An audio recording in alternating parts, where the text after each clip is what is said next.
É o Pai de todos nós. É aquele que nos criou e que nos fez e que nos guia todos os dias e nos ensina a buscar a Tua presença. Que Teu Espírito Santo possa falar por esse jovem. Amém. Que ele seja a boca de Deus nessa noite. Amém, Deus. Para que assim a mensagem que ele possa trazer seja edificante para o nosso coração e para a nossa vida. Amém, Deus. Conduza cada palavra que ele disser e os guie. Pedimos isso em nome de Jesus. Amém. Amém. Bem, obrigado, irmão. Boa noite a todos. Prazer estar aqui com vocês. Depois de 10 anos. A última vez que eu vim era pequeno, tinha uns 11 anos. Mas sempre bom estar de volta para a gente repartir a palavra de Deus. Não sei mais nem se tem mais o que dizer depois de uma mensagem tão bonita que a gente ouviu, né? Mensagem que nos alerta, que nos acorda, que chacoalha com a gente, que mexe com o nosso coração. Mas a Bíblia é assim, quanto mais a gente estuda, mais a gente aprende coisas novas. Mais a gente extrai coisas edificantes para a nossa vida. E eu prometo que eu não vou demorar muito, eu não falo assim muito, mas essa mensagem que Deus tem para nós hoje, ela é muito importante. Então, eu queria convidar todos nós para abrirmos a Bíblia lá em Isaías 26. Isaías 26.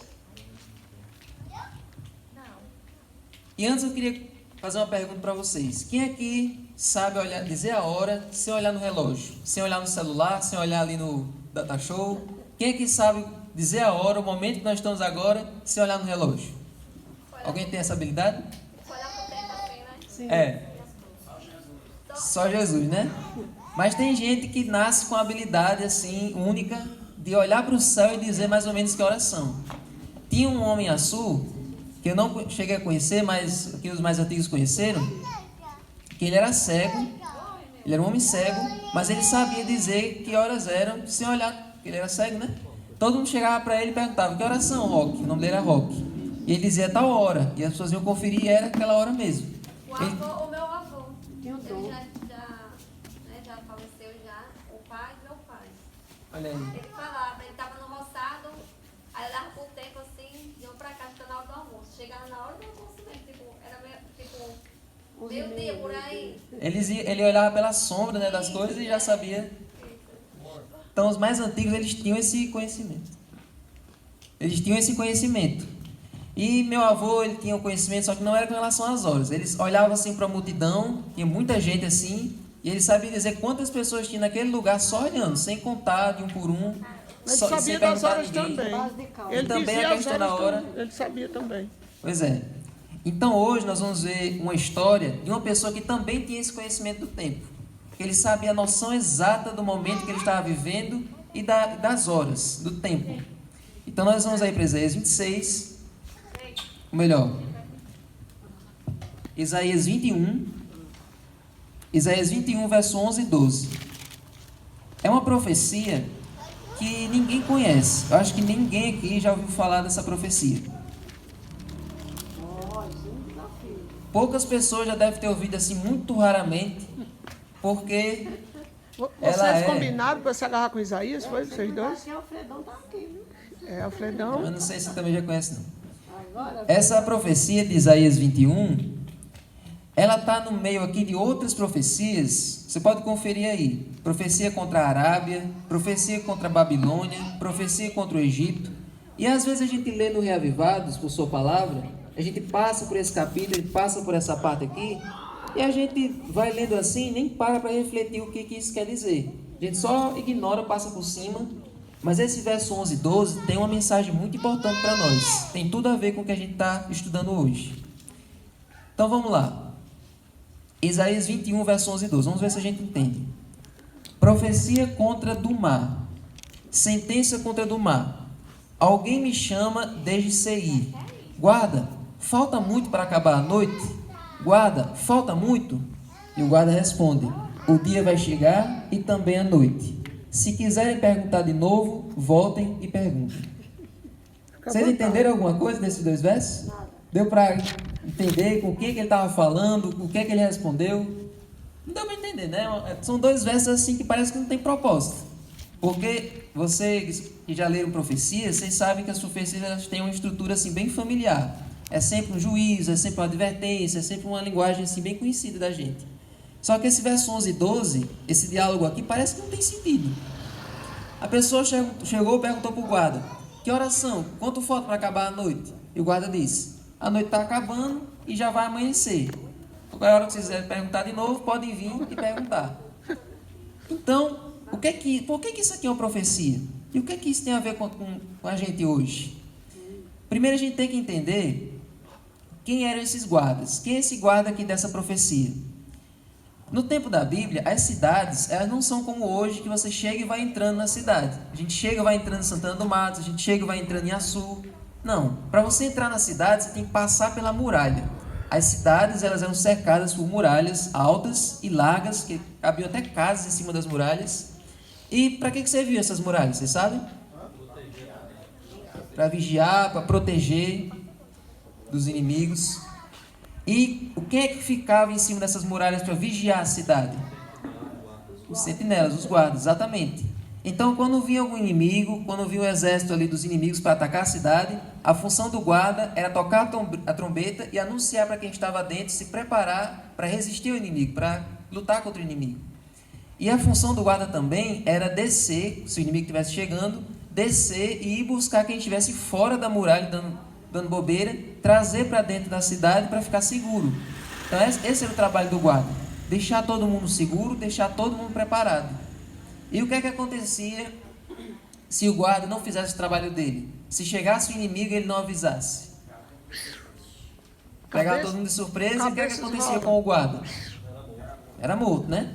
Porque aí o peso, o sangue de todo mundo ali ia cair sobre ele, porque a função dele era avisar. Então essa era a missão do guarda, essa era a missão desse homem que ficava em cima da muralha. Agora preste atenção que tem alguém fazendo uma pergunta para ele. Nós já entendemos quem é o guarda, agora vamos entender quem é que está perguntando para ele. Olha, o verso 11 dá uma dica. Sentença contra Dumá. Alguém me chama desde Seir. O que é Seir? Seir era o nome de uma montanha que ficava no território de Edom. E o que é? Quem era o povo de Edom? Eram os descendentes de Esaú. Quem é que conhece a história de Esaú? O irmão de Jacó. Todo mundo aqui conhece. Então vocês sabem que Esaú e Jacó, desde a barriga de Rebeca, eles já viviam em guerra, já viviam em discussão. Eles lutavam ali. Quando Esaú saiu, Jacó nasceu agarrado no calcanhar dele. E durante toda a vida deles tinha essa discussão, tinha essa disputa entre os dois. E aí o tempo foi passando, vocês sabem daquela história de que Jacó comprou o direito da primogenitura, aí Jacó enganou o pai, Jacó foi mandado de casa, passaram vários anos distantes, depois eles se reconciliaram, mas a intriga continuou entre as famílias. A família de Esaú, os descendentes de Esaú e os descendentes de Israel sempre viveram em guerra, sempre viveram em conflitos. Então, agora voltando para Isaías 21, nós já entendemos quem são esses dois personagens dessa história. O primeiro personagem é o guarda, e o segundo era uma pessoa que era da descendência de Esaú. E o pessoal da descendência de Esaú era inimigo do pessoal da descendência do povo de Israel, dos descendentes de Jacó. Agora, por que esse nome está assim? Profecia contra Dumá, sentença contra Dumá. Se o nome dos descendentes de Esaú era Edom. Na verdade, esse nome Dumá, no original, é esse nome Edom, só que embaralhado. As letras estão fora de ordem. E por que Isaías embaralhou as letras? Porque o nome Edom significa vermelho, mas o nome Dumá significa juízo, significa sentença, significa advertência. Então essa profecia, que é esquecida, uma profecia que muita gente não dá bola, muita gente nunca percebeu quando estava lendo a Bíblia. Essa profecia é uma profecia de juízo, é uma profecia de aviso para todos nós, assim como para aquele povo de Edom. Então, por que aquele guarda tinha uma noção do tempo? Porque o guarda, que ele ficava em cima da muralha, ele conseguia olhar para todo o horizonte e ele tinha uma noção melhor de quantas horas eram, de que horas eram, porque ele conhecia o céu, ele olhava para todo o panorama ali, todo o horizonte, ele sabia dizer que horas eram. Quem ficava embaixo da muralha ficava na sombra, ficava ali oculto, e ele não conseguia saber com certeza. Só quem estava em cima era quem sabia. Então por isso que essa pessoa estava aqui perto de 4 horas, 5 horas da manhã, e decidiu perguntar ao guarda quanto faltava para acabar a noite, quanto faltava para amanhecer, porque somente o guarda tinha esse conhecimento. Então o guarda tinha uma noção do tempo. Agora, o pessoal de Edom, qual é a situação do pessoal de Edom nesse momento aqui dessa profecia? Por que essa profecia foi escrita para eles? Qual é a situação deles? Eles estavam sendo levados cativos pelos assírios. E todos nós aqui, nós nunca vamos passar por um cativeiro, graças a Deus, ou nunca passamos, mas ser levado cativo, ser tirado da sua terra. Quem é que gostaria de ser levado escravo de Santana do Mato para um lugar que você não conhece? Quem é que gostaria de ser levado? Ninguém. Você ser levado escravo, você ser levado cativo é uma coisa horrível. Nem ser escravo aqui, ninguém. Nem aqui na sua própria terra a gente quer ser escravo, quanto mais numa terra estrangeira. Então você ser privado da sua cultura, você ser privado do seu lugar de origem, da sua família, era uma coisa horrível. E os edomitas, eles estavam passando por uma situação difícil. Eles estavam começando a ser levados escravos pelos assírios. Então essa profecia, ela foi escrita para os edomitas. E aí o edomita, ele chega até esse guarda e ele pergunta: guarda, quanto falta para acabar a noite? Mas se o problema dos edomitas era um problema sério, era um problema de cativeiro, por que ele estava perguntando sobre a noite, sobre o horário? Na verdade, ele estava perguntando assim. Esse guarda que representa o profeta Isaías. Ele estava perguntando: guarda, profeta, até quando vai durar esse sofrimento? Até quando nós vamos ser escravos? Até quando a gente vai sofrer? Até quando a gente vai passar por uma situação difícil? E aí o guarda tinha a resposta. O guarda, ele tinha uma mensagem apropriada para dar para aquele homem que estava desesperado. E da mesma maneira, amigos, como nós vimos na mensagem anterior, nós conhecemos pessoas que estão desesperadas, pessoas que já perderam a esperança em outros lugares e que não acham a resposta na internet, não acham a resposta em líderes religiosos, em outras religiões, estão querendo saber quanto falta para o mundo acabar, quanto falta para... Porque as pessoas já perceberam que esse mundo não tem mais o que dar. As pessoas já perceberam que a violência está aumentando, que a verdade está ficando cada vez mais relativa, que cada um prega o que quer, e as pessoas não têm mais noção do que é a verdade de fato. Então as pessoas correm para quem sabe. Então as pessoas sabem que tem gente que sabe. As pessoas já perceberam que tem um povo que sabe a verdade. E quem é esse povo? Glória a Deus. O povo de Deus. Aqueles que estudam a palavra, aqueles que têm a noção do tempo. Então as pessoas estão desesperadas, assim como aqueles edomitas, passando por uma situação difícil e vão atrás das pessoas que realmente têm as respostas. Então, amigos, sabendo que as pessoas estão nessa situação difícil, nós devemos saber como responder a elas, como chegar nelas, como trazer a resposta certa para a dificuldade que elas estão passando, para a escuridão que elas vivem. Para isso nós vamos lá para 1 Pedro 3, verso 15.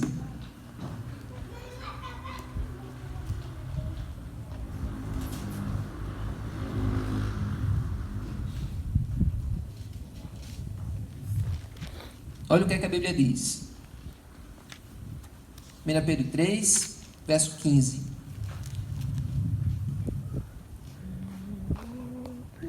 Diz o seguinte, estou lendo aqui nessa versão da Bíblia do Caleb, por isso que ela diz o você ao invés do tu, mas é a mesma, bem parecido com a Almeida tradicional. E diz assim: pelo contrário, santifiquem a Cristo como Senhor no seu coração, estando sempre preparados para responder a todo aquele que pedir razão da esperança que vocês têm. Amém. Todos nós devemos saber como responder se as pessoas vierem até nós. A igreja adventista, ela foi conhecida como o povo da Bíblia, o povo que tem as respostas. O povo que, se você chegasse para eles, eles iam dar uma aula da Bíblia para você. Então nós somos conhecidos, ou éramos conhecidos, como o povo que sabia a verdade, que tinha as informações. E que sabia responder, que sabia falar de profecias. E eu queria agora fazer uma pesquisa aqui com vocês. Quem aqui já está há mais de 10 anos na igreja? Ou quem aqui tem menos de 5 anos na igreja? Pessoa recente. Mas vocês já estudaram profecias? Vocês já tiveram um estudo sobre profecias? Sobre eventos finais? O que é que falta para Jesus voltar? Pronto, que bom. Graças a Deus. Porque esse estudo bíblico, que nessa Bíblia do Caleb vem atrás, E eu não sei quem é que tem uma Bíblia que tem um estudo atrás, mas todos vocês já receberam os estudos. O estudo bíblico, aqueles 18 lições que a gente estuda, é o leite. É aquela mensagem básica, que é para a gente conhecer, que é para a gente entrar na igreja. Todos nós estudamos ali para podermos conhecer, para sermos batizados. Mas uma vez que a gente é batizado, uma vez que a gente conhece essa verdade básica, aí a gente vai para as profecias. As profecias são um pouquinho mais complexas, mas elas são muito importantes. Por quê? Porque a profecia nos dá esperança. E existe um verso na Bíblia que eu acredito que vocês conhecem, que diz assim: não havendo profecia, o povo se corrompe. As pessoas a gente fica sem saber o que vai acontecer. E estudando as profecias, a gente tem uma visão do futuro. Então, por isso que é importante. A profecia, ela nos situa. Ela nos mostra o que falta para Jesus voltar.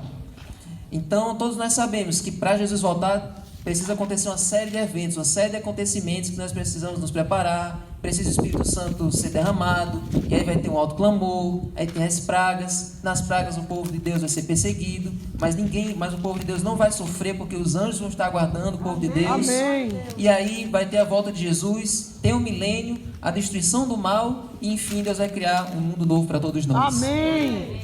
Agora eu pergunto, você já ouviu isso fora daqui? Você já ouviu essa profecia, essas mensagens profundas em outro lugar? Dessa maneira, tão clara, tão abrangente como a gente estuda aqui na igreja? Não. As pessoas não conhecem isso. As pessoas, se você for para outras religiões, para outros lugares, as pessoas não sabem, não têm a noção da Bíblia. Às vezes só tem a Bíblia em casa, mas é sempre aberta ali no Salmo 23, pegando poeira, e a pessoa não conhece. Ou 91, ou 23 ou 91, né? Ou 1, o Salmo 1, e a pessoa não estuda. E às vezes as pessoas vão para a igreja, para o culto, tem aqueles louvores, as pessoas levantam a mão, as pessoas têm aquele frenesi, mas as pessoas não estudam a Bíblia, não é aberta a Bíblia nas outras igrejas. Essa é a igreja que nós estudamos. Uma vez, uma irmã, uma recém-conversa, ela estava assistindo os cultos da igreja adventista e foi para visitar uma igreja antiga que ela participava. E ela percebeu uma diferença absurda, porque ela se acostumou com o culto daqui, em que a cada momento assim, da pregação a gente vai conferir na Bíblia, e chegou lá e percebeu que o pregador não mandava a pessoa abrir a Bíblia, não mandava conferir na palavra de Deus o que estava sendo pregado. Era só ele chegando, falando da vida dele, contando a opinião dele, mas não mandava as pessoas estudarem a Bíblia. Então nós somos conhecidos como o povo da Bíblia, o povo que se aprofunda, o povo que conhece.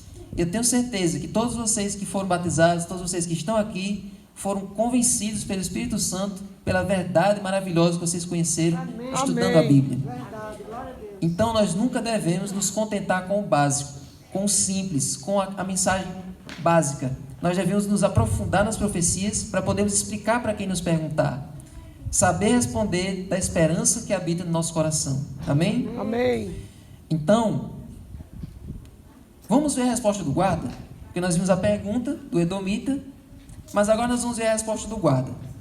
O que é que a gente pode aprender com a resposta dele? Isaías 21, vamos ver o verso 12. O edomita perguntou o quê? O que que falta para acabar a noite? Quando é que o sofrimento vai acabar? Quando é que as dificuldades vão passar? Quando é que as coisas vão voltar a ficar boas? Né? E qual terá sido a resposta do guarda? Será que ele foi pessimista? Será que ele foi otimista? Como foi que o guarda respondeu à pergunta do edomita? No caso, o guarda aqui, ele é um símbolo do profeta Isaías. Está respondendo ali as dúvidas do edomita. Olha a resposta do guarda. O guarda responde: o dia vai chegar e também a noite. Aí eu pergunto, essa resposta não está muito óbvia? Porque essa hora que o guarda perguntou aqui, que o edomita perguntou, era ali perto do amanhecer. E a gente sabe que perto do amanhecer é sempre a hora mais escura, né? O dia amanhece por volta de 5h30. E perto de 5h30 é o momento que está mais escuro, que a noite está mais densa. Então o guarda responde: vai amanhecer, mas depois vai anoitecer de novo. Mas isso não é uma coisa que todo mundo sabe, que depois do dia não vem a noite? Por que o guarda respondeu desse jeito? Vai amanhecer, está amanhecendo, mas depois vai vir outra noite. O que vocês acham? Por que o guarda deu essa resposta tão enigmática, uma resposta tão estranha? Está amanhecendo, mas vai anoitecer de novo. O que vocês acham que isso quer dizer? O que é que o guarda quis dizer falando isso aqui? Vai chegar a luz, mas vai vir as trevas. Olha aí. O irmão já deu uma pista aí. Vai chegar a luz, mas vem as trevas de novo. Remete ao que o apóstolo Paulo fala, né? Vai haver um tempo de paz e segurança, mas vai vir repentina destruição de novo. Olha aí. O irmão foi direto no que eu queria. Oi. Exatamente. Então, gente, o guarda aqui, ele dá uma resposta realista. Ele nem é pessimista e nem é otimista. Ele dá uma resposta realista. Olha, essa dificuldade que você está passando, ela vai passar. Existe um pensamento que é assim, passará. Se está dando tudo errado na sua vida, isso um dia vai passar, vão vir momentos bons. E se você está vivendo um momento bom, que está tudo dando certo, esse momento bom também vai passar. Tudo é passageiro, tudo é rotativo, a vida é um ciclo. Então o guarda está dizendo isso, olha, você está passando por esses problemas, está passando por essas dificuldades, mas um dia tudo isso vai passar e vai vir um momento bom, um momento de bonança, de bênção, de maravilha, que está tudo em cima. Mas depois desse momento bom, vem outro. E depois desse momento ruim, vem outro momento bom. E depois desse momento bom, vem outro momento ruim. E assim sucessivamente. A vida, ela é cheia de noites e cheia de manhãs. E o que é que o guarda quis dizer com isso? Que antes de toda noite de dificuldades, Deus dá uma manhã de oportunidades. Amém. Antes de toda noite de sofrimento, antes de cada noite de dor, de angústia que a gente passa, Deus nos dá uma manhã para a gente se preparar, para a gente buscar forças. As pessoas que não buscam quando está tudo bem, quando vê dificuldade, elas abandonam. Então, um momento bom, um momento em que está tudo tranquilo, hoje, enquanto ainda existe liberdade religiosa, nós ainda podemos estudar a Bíblia em casa, nós podemos ainda nos aprofundar, agora é o momento de buscar. Não podemos nos deixar para buscar somente quando vier a perseguição, porque na perseguição não vai ter mais como, não vão deixar mais a gente estudar a Bíblia, não vão mais deixar a gente pesquisar, procurar, vai ser o momento da gente pregar aquilo que a gente já estudou. Então, no momento de paz, é o momento que a gente deve buscar força em Deus para resistir no momento da prova, no momento da dificuldade. Verdade. Então, antes de cada noite de dificuldade, Deus dá uma manhã para a gente se preparar, para a gente se fortalecer e fortalecer os outros, como a Mandela falou. Falar, orar não somente por nós, pedir o Espírito Santo não só para nós, mas também para os outros que precisam. Esse é o nosso pedido, essa deve ser a nossa atitude. Amém. Agora, vamos ver o final da resposta do guarda. Final do verso 12.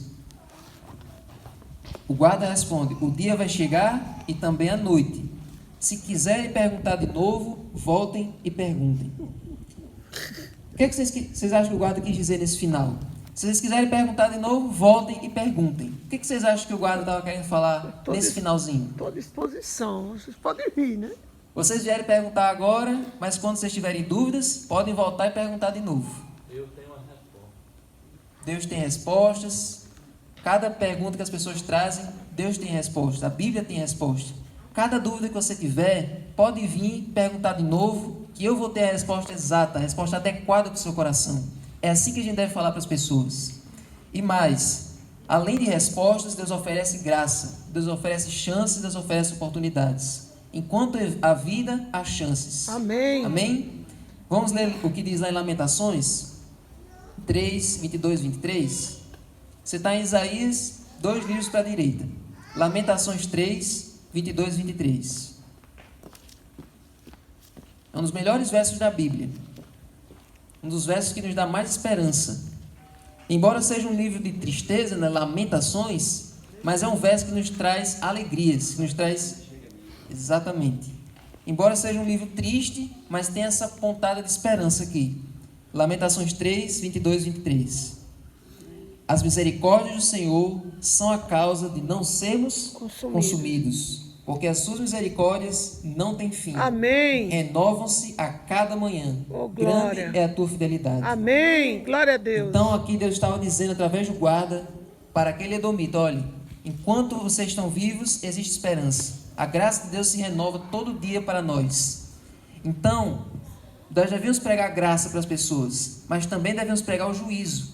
Deus está dando chances, Deus dá a oportunidade para você se arrepender, mas o juízo está chegando. Um dia todos nós vamos comparecer diante de Deus, e só vai ser salvo aquele que se apegar a Jesus, que reconhecer Ele como Salvador, como seu advogado. Essa é a nossa mensagem. Amém. Graça e juízo, amor e também justiça de Deus. É uma mensagem realista, mas essa é a mensagem que nós devemos pregar e que deve tocar o nosso coração. E aí, gente? Vocês acham que os edomitas, qual foi a ação deles? Depois que Isaías pregou isso? Depois